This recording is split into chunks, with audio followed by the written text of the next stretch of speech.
vibe this week, knowing who the opponent is and where you're going to be playing? Yeah, absolutely. I mean, we know we're going into a hostile environment, coming off a tough one last week. You know, all the guys are ready to go, so it'll be interesting. Gavin, how has Phil responded, and what do you see from him this week? I mean, he's being a leader. He's taking care of the team. He's putting our needs first. I mean, not everyone played great. I mean, everyone knows that. You know, everyone's got places we got to step up in, but you know, right now he's just leading the offense right now, and he's doing a great job with it. So, you know, we're excited for this week. What happened on the missed touchdown that you guys had? There was one play where you kind of broke open, and it seemed like you guys saw two different things. Which one? It was early in the first half because it was the that same. one. Oh yeah. The one over the middle, right? Yeah, because you guys scored on it later. Well, it's actually the same. It would have been the same exact throw, just looking for a back shoulder ball. But just one of those miscues that we missed. But you know, you saw we hit it later down in the game. But I mean, it would have been nice to hit earlier. But it is what it is. You mentioned you put your needs first. What does that entail exactly? Really, just like the team's needs. You know, communicating with the O-line, the receivers, the running backs. You know, what's working, what isn't working. Does everyone understand everything? Stuff like that. Because you know, week by week we have different game plans and stuff like that. So. Making sure everyone's on the right page. How were you able to reciprocate that with him, picking him up, so to speak? Just being a brother, being a teammate. You know, everyone does it to each other. You know, someone has a bad play, you pick them up. It's like no other. It's just like practice or a game or something like that.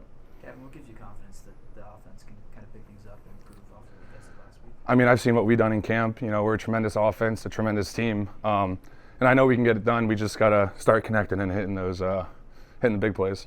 Your head coach said on Monday that, you know, having that game kind of showed where some of the issues are, where some of the problems are that you guys need to correct. Has there been that feeling this week of like, oh, that's something we had to work on, that's something we have to improve? Yeah, absolutely, and it's just like a week to week thing. Some things West Virginia does better than Cincinnati, or you know, like vice versa.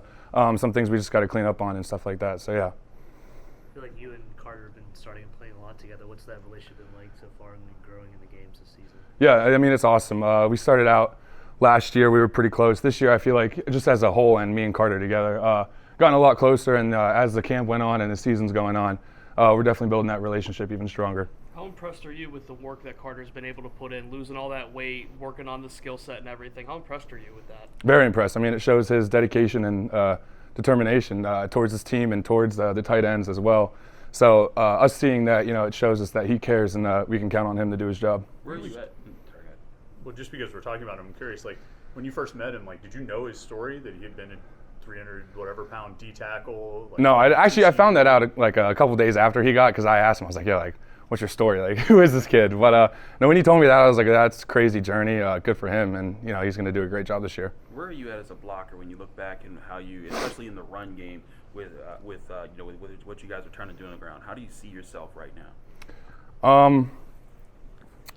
Just trying to improve every week. You know, we're trying to get the run game established. We struggled with it last week. You know, that's something we're going to try and get into this week. But you know, really just doing my job, doing my assignment, trusting my training and my technique as well, and trusting the guy next to me. So. Were you recruited by West Virginia?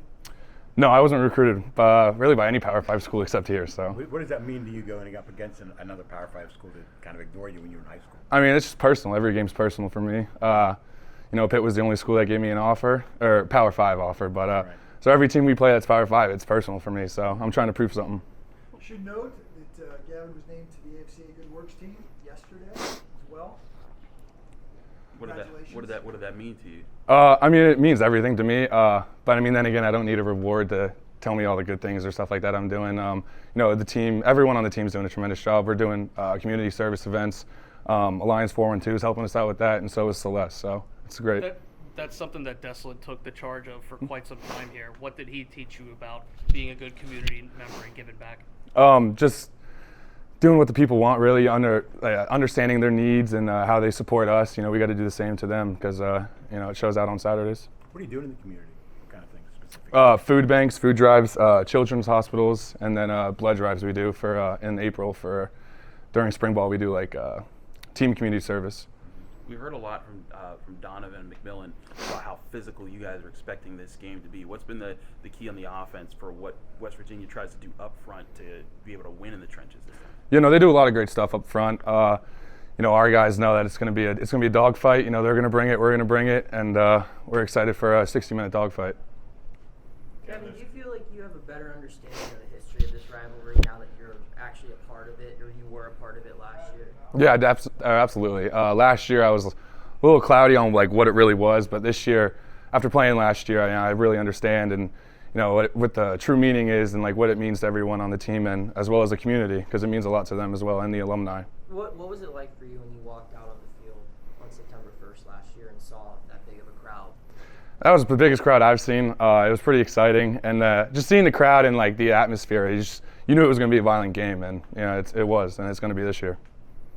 Anything final? Gavin, no, go ahead, Jeff. I was just going to ask you about the community again. You guys competed a lot of things in there. Is there that competition too? Like, okay, I'm going to do this, or it just builds on itself as far as doing community work with you guys? Yeah, I mean, we're always trying to get something done, whether it's after class or before class, something like that. Coaches will shoot us a text, hey, can you maybe help out with this? And, everyone's trying to jump in and help that. So it's really whatever comes up, our guys we're ready to do it. So. Gavin, I know you guys focus on how to be better every single day and every single week. What does your podcast host have to do to be better? We try and get 3% better every day. We're actually recording tonight, so let's see if we get another 3% better. Will there be any Blue Mountain updates on that podcast? No, unfortunately not. I don't think so. Maybe I'll throw something in there, but.